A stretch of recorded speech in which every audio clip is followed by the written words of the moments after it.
అదేవిధంగా కొమరంభీం గారి పేరు మీద, మాతా సావిత్రిబాయి పూలే పేరు మీద, అదేవిధంగా రమాబాయి అంబేద్కర్ పేరు మీద ఒట్టేసుకొని రాత్రింబవళ్ళు కష్టపడి ఓటు తీసుకొచ్చి నేను కాదు, ఈ విజయం మీది, నాది కాదు.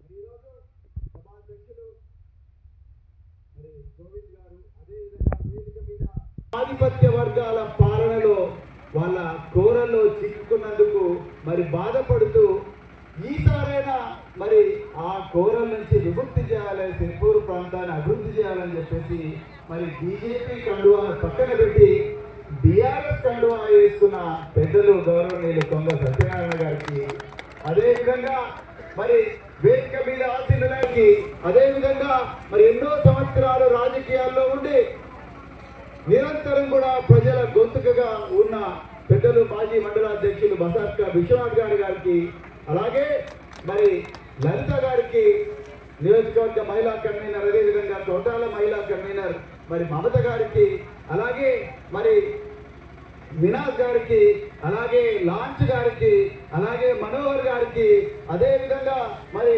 ఇటువైపు వేదిక మీద ఉన్న కార్తీక్ గారికి, అదేవిధంగా ఇంకా సీనియర్ నాయకులందరికీ కూడా, సార్ మీ పేరు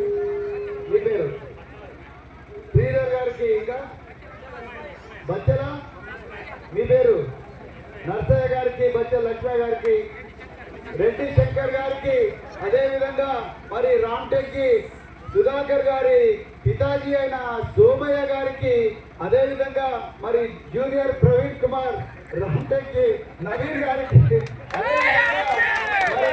ఇంతకుముందే అద్భుతమైన ఉపన్యాసం ఇచ్చిన మరి వెంకటేష్ దుర్గే గారికి, మరి వెంకటేష్ దుర్గే నాకు ఎర్రటి ఎండల ముత్తపేట బుద్ధవిహార్లో పరిచయం అయ్యాడు. ఎవరైనా అంటే సరైన ఉప సర్పంచ్ అన్నారు. మా ఎంబడి ఎవరు వచ్చి ఉండలేదు ఈ కోనప్పకు భయపడి. అప్పట్లో నేను చెప్పేది 2022లో అమ్మో ఏం చేస్తారు ఏందో అని చెప్పి మరి భయపడి అందరు కూడా పోయిండు. అంటే అంత గూడాగిరి నడుస్తుండే. సో ఆయన వెంకటేశ్వర ఏమో ఎప్పుడైనా కానీ రైట్ సైడ్ కొమరంభీం ఉన్నాడు, లెఫ్ట్ సైడ్ బాబాసాహెబ్ అంబేద్కర్ ఉన్నాడు, ఏమన్నా కానీ అని చెప్పి వెంకటేశ్వరగే మరి ఆ రోజు మాతో పాటు వచ్చింది. అదేవిధంగా మరి రామ్టెక్కి సోమయ్య గారి ఇంకొక పుత్రరత్నం రామ్టెక్కి, ఇంకా చాలా బాగుంటారు ఓట్లనే ప్రభాకర్ గారికి, అదేవిధంగా ఇంకా చాలా మంది మిత్రులకు ఎవరైనా పేరు చెప్పకపోతే దయచేసి క్షమించండి, లోపలనే తీసుకోండి. సో మిత్రులారా, మరి ఈరోజు చాలా ఆనందంగా ఉన్నది మీ అందరినీ కూడా ఇక్కడ కూర్చోబెట్టి మాట్లాడుతున్నందుకు. మిత్రులారా, నేను కుల్లా చెప్తా, ఇంతమంది మహనీయుల సాక్షిగా అబద్ధాలు చెప్పాల్సిన అవసరం లేదు. కానీ బోదంపల్లి గ్రామం నిజంగా మమ్మల్ని చాలా అంటే చాలా కాపాడింది. మాకు చాలా గొప్ప గౌరవం ఇచ్చింది. మాకు ఇప్పటికి గుర్తుంది 2022 చలికాలంలో ఇదే బాబాసాహెబ్ అంబేద్కర్ విగ్రహం దగ్గర ముదిరాజుల ముద్దుబిడ్డ రమేష్ అంటే ఆయన వచ్చి పెద్ద స్పీచ్ ఇచ్చిండు ఇక్కడ. అదేవిధంగా మేమందరం కూడా అప్పుడు ఎంత గూండాగిరి జరుగుతూ ఉన్నది, ఇక్కడ ఎన్ని అన్యాయాలు జరుగుతూ ఉన్నాయి, ఇక్కడ ఎంత అక్రమాలు జరుగుతూ ఉన్నాయి, ఇక్కడ ప్రజల బాధలు చూసి మేము ఎన్నోసార్లు స్పీచ్లు ఇచ్చినాం. ఈ గ్రామంలో ఇంటింటికి కూడా తిరగడం జరిగింది. చాలా గొప్పగా మీరందరూ కూడా మాకు ఈ చేతనైన కాడికి మీరు మాకు ఓట్లేసిన మీ అందరికీ కూడా హృదయపూర్వక ధన్యవాదాలు తెలుపుతా ఉన్నాం. మిత్రులారా, మరి మీ అందరికి కూడా తెలుసు ఈ ఏరియా ఎవరి కబ్జాలో ఉన్నది. 45 సంవత్సరాలు మన ఇళ్లకు రావాల్సిన ఆస్తిని ఏ విధంగా ఈ దుర్మార్గులు గుంజుతా ఉన్నారు. నేను ఒక 2-3 ఉదాహరణలు చెప్తే మీరు జాగ్రత్తగా వినాలి, అమ్మలు కూడా అక్కలు కూడా వినాలి. నేను నిన్న రాస్పల్లి గ్రామానికి పోయినా. రాస్పల్లి గ్రామానికి పోతే ఈస్గావ్ దగ్గర ఉంటుంది, బొంబాయి కూడా పోయేటప్పుడు లెఫ్ట్ సైడ్ ఉంటుంది. రాస్పల్లి గ్రామంలో నడుస్తుంటే ఒక అన్న కలిసిండు. కలిసి సార్ మా ఇంటికి రా అన్నాడు. నేను పోయిన తర్వాత చిన్న గుడిసె, భార్య భర్తలు ఇద్దరు ఉన్నారు. భార్య కళ్ళల్లో నీళ్లు. అమ్మ ఎందుకమ్మా ఏడుస్తున్నావు తల్లి అన్నాను. సార్ నా కొడుకును ఒకసారి పరిచయం చేపిస్తానని పరిచయం చేపించింది. ఆయన పేరు భరత్ అనుకుంటా. సార్ నా కొడుకు ఎప్పుడు కూడా 10వ తరగతిలో క్లాసులో ఫస్ట్ ఉండేటోడు, సెకండ్ ఉండేటోడు, ఇంటర్మీడియట్లో కూడా క్లాసులో ఫస్ట్ సెకండ్లో ఉండేటోడు. డిగ్రీలో కూడా ఫస్ట్ ఇయర్లో ఫస్ట్ సెకండ్ ఉండేటోడు. కానీ ఇప్పుడు నా కొడుకు చదువు బంద్ చేసింది సార్. మరి ఏం చేస్తున్నాడు సార్? మాయంబడి కూలికి ఐదుకి వస్తున్నాడు, పత్తి చేలలో కలుపు తీస్తాడు, మందు కొట్టొస్తాడు, యూరియా ఎదికి వస్తాడు.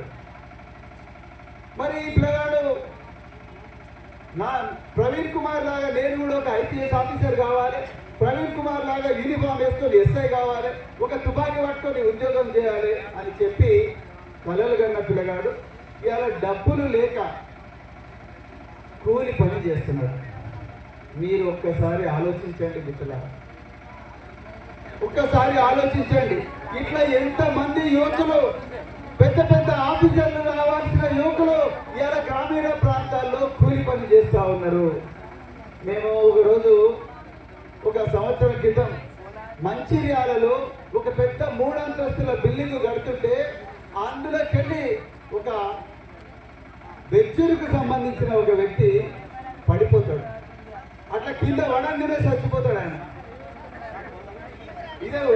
ఇదే ఊరు బోదాంపల్లి కరెక్ట్.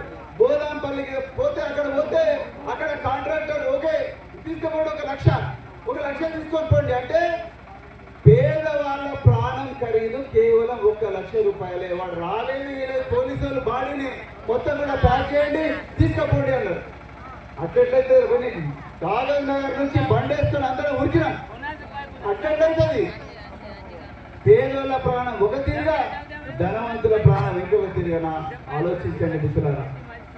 అదే విధంగా ఇంతకుముందు రామటెక్కి నవీన్ గారు చెప్పారు, మన గుడ్లమోరి గ్రామానికి చెందిన మోర్లే పోచయ్య ట్రీట్మెంట్ అయిపోయింది, 2.5 లక్షల బిల్ అయింది. రెక్కాడితే డొక్కాడని కుటుంబాలు, పత్తి చేలలో యూరియా వస్తలేదు, పత్తికి సరిగా దిగుబడి లేదు, ఏం చేయాలో తెలియదు. ఉన్న ఆస్తులన్నీ కూడా తాకట్టు పెట్టి వాళ్ళ కొడుకు శ్రీకాంత్ కరీంనగర్లో అకీరా హాస్పిటల్ చేర్పించింది. చచ్చిపోయింది. పోతే ఆరోగ్యం బాగలేక నయం కాలేదు, ట్రీట్మెంట్ సరిగ్గా నడవలేదు, బాడీ అక్కడ ఉన్నది. డాక్టర్ అంటారు బిడ్డ 2,50,000 ఇక్కడ పెట్టుని అప్పుడే నీకు బాడీ ఇస్తా అంటున్నారు. మరి ఏం చేయాలి? కొడుకు ఏడుస్తున్నాడు, తండ్రి చచ్చిపోయాడు, తల్లి ఏడుస్తున్నది. ఇప్పుడు ఏం చేయాలి? మిత్రులారా, నేను మళ్ళీ చెప్తున్నా, అట్లాంటి సమస్య వచ్చినప్పుడు వెంటనే ఆర్ఎస్పీకి నెట్వర్క్ ఉన్నది, 2 నిమిషాల్లో ఒక ఫోన్ చేయగలిగేవాడు. ఇంతకుముందు మన తమ్ముడు రామటెంకి నవీన్ చెప్పిండు, సార్ మా అమ్మకు ఆరోగ్యం బాగలేదు, నిమ్స్ల బెడ్లే దొరుకుతలేవు, హైదరాబాద్ లో రోడ్ల మీద లైన్లు కట్టుంటారు కానీ బెడ్లు దొరికాయి. ఎంతో పెద్ద పైరవి చేస్తే తప్ప బెడ్ దొరికాయి. కానీ ప్రవీణ్ కుమార్ కు బెడ్ దొరుకుతాయి. ఎట్లా మీకు తెలుసా? ఎట్లా? ప్రతి వార్డులో కూడా ప్రవీణ్ కుమార్ చదివించిన విద్యార్థులు ఉన్నారు. అది స్టోరీ ఇక్కడ. ఇలా ఏ కాంగ్రెస్ ప్రభుత్వం సిర్పూర్ను బంద్ చేసిందో, ఏ Sirpur government school, residential school ఇవాళ మన బోదంపల్లి ముద్దుబిడ్డ రామటెంకి సుధాకర్ ను తయారు చేసిందో, అదే సిర్పూరు ఇవాళ మూతపడ్డది. తెలుసా? ముచ్చట మూతపడ్డది. ఆ సిర్పూర్లో ఉన్న విద్యార్థులందరినీ కూడా ఎక్కడెక్కడో పంపించారు. ఎక్కడ పోయిండు ఎమ్మెల్యే హరీష్ బాబు?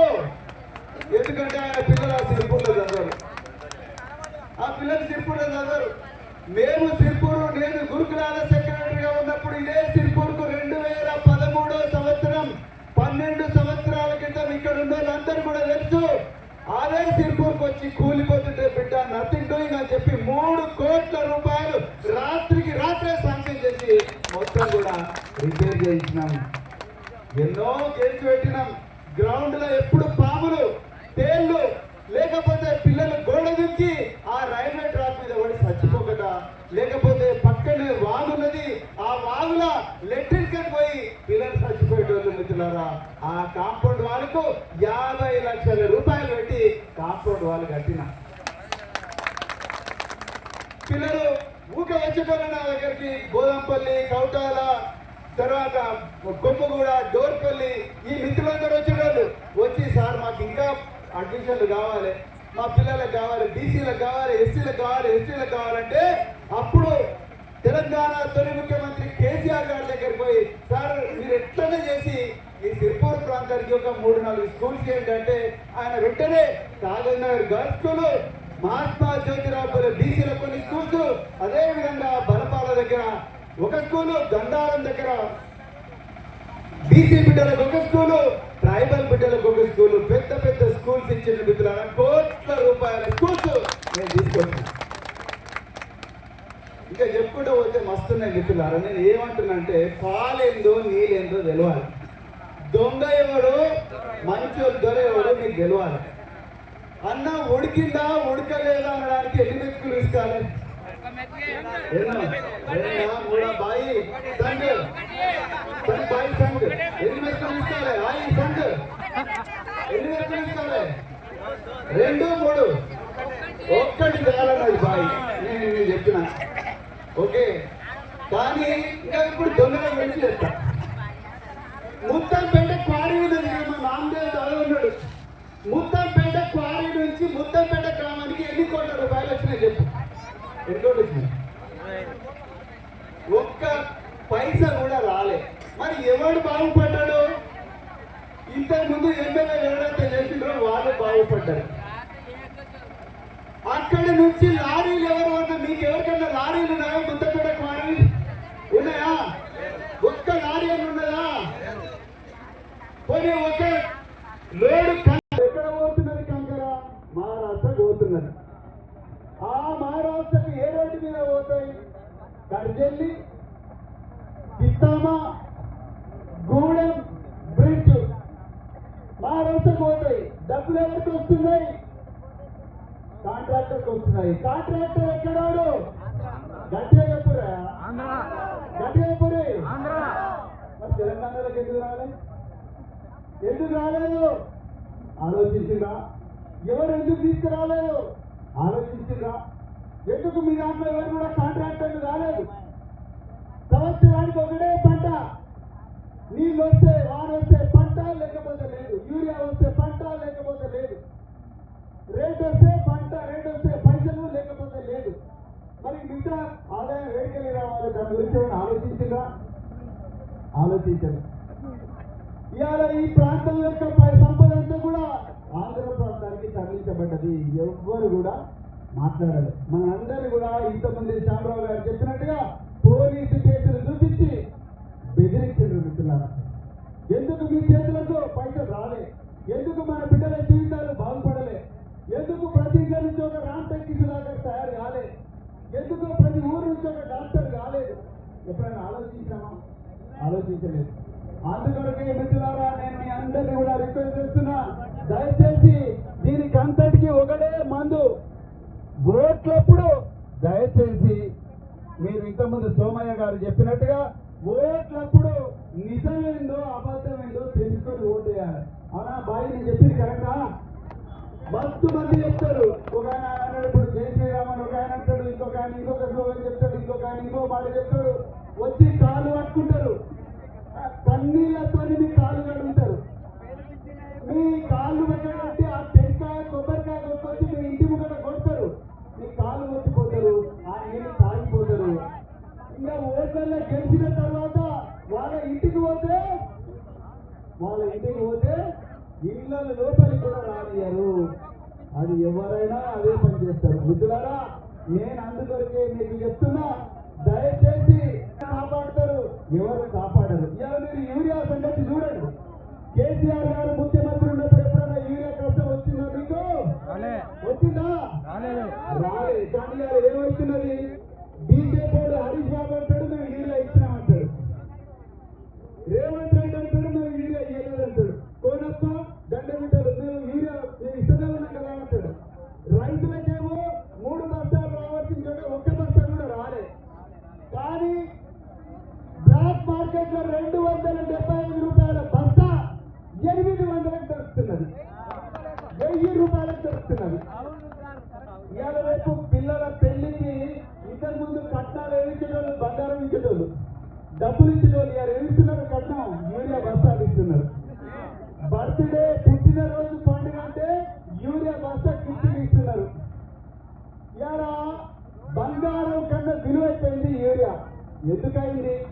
8,000 రూపాయలు ఒక బస్తా అంటే ఎవరు పాపం? ఎక్కడ పెట్టి ఎమ్మెల్యే హరీష్ బాబు ఇలా దేశాల బీజేపీ దగ్గరనే ఉన్నాయి కదా యూరియా తయారు చేసే కంపెనీలు. మరి హరీష్ బాబు తీసుకురావాలి కదా.